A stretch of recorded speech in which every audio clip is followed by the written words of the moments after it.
I love you too. I love you too. I love you too.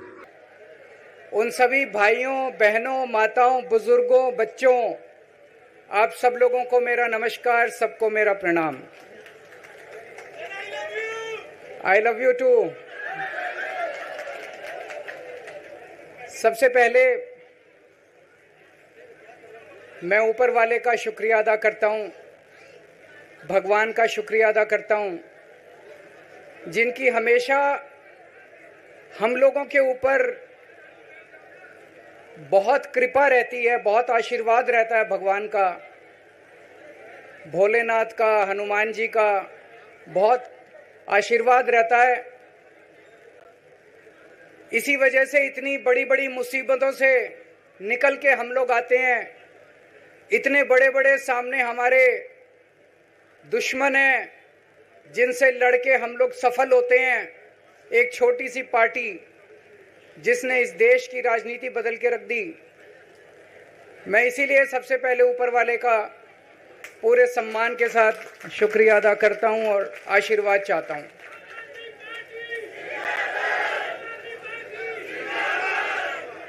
मैं उन लाखों लाखों लोगों का शुक्रिया अदा करता हूं जिन्होंने हम लोगों के लिए, जब हम लोग जेल में थे, मैं, मनीष सिसोदिया जी, संजय सिंह जी, विजय नायर जी, अभी सतिंदर जैन जी हैं, अमानतुल्लाह खान हैं, उनको वो भी जल्दी आएंगे मैं उम्मीद करता हूं।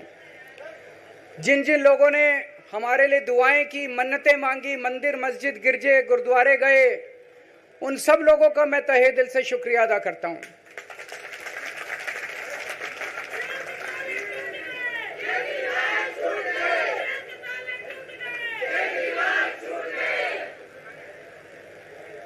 जेल में काफी वक्त मिला सोचने का, पढ़ने का, और कई किताबें पढ़ी, पॉलिटिकल किताबें पढ़ी, अपने स्वतंत्रता के आंदोलन की किताबें पढ़ी, गीता कई बार पढ़ी, रामायण पढ़ी, महाभारत पढ़ी।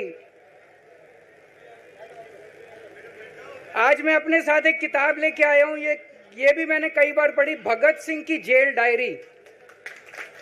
आप लोगों ने पढ़ी है? पढ़ना इसको जरूर, खरीद लेना, खरीद के इसको पढ़ना, भगत सिंह की जेल डायरी। जब भगत सिंह जेल में थे, आज से 90-95 साल पहले, उन्होंने जेल के अंदर अपने लेख लिखे थे, वो लेख इसमें हैं। और जेल के अंदर से उन्होंने बाहर कई लोगों को खत लिखे थे, उन्होंने अपने क्रांतिकारी साथियों को खत लिखे थे, उन्होंने देश के युवाओं के नाम खत लिखे थे।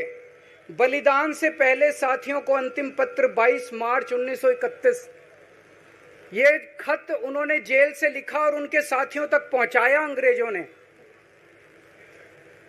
बटुकेश्वर दत्त की बहन प्रोमिला को पत्र, बचपन के दोस्त जयदेव गुप्ता को पत्र, वाइसरॉय को पत्र, ये सारे पत्र अंग्रेजों ने भगत सिंह के पहुंचाए। युवाओं के लिए जो पत्र लिखा, वो पत्र बकायदा युवाओं के एक सम्मेलन में पढ़ के सुनाया गया।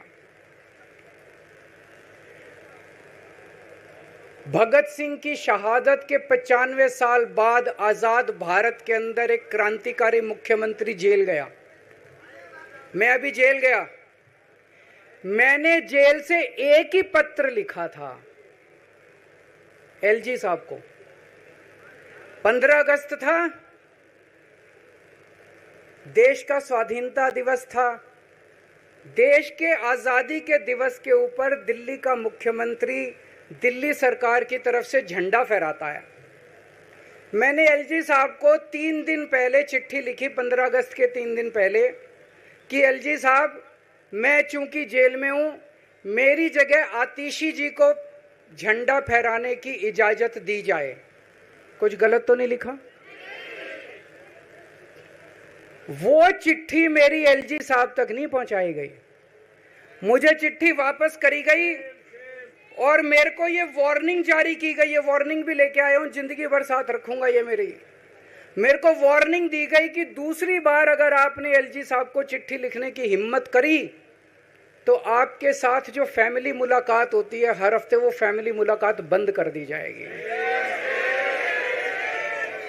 मैं मन में सोच रहा था, अंग्रेजों ने भी नहीं सोचा था कि आजाद भारत के अंदर 95 साल के बाद अंग्रेजों से ज्यादा क्रूर और अत्याचारी शासक इस देश के ऊपर आएगा। आपने सुना होगा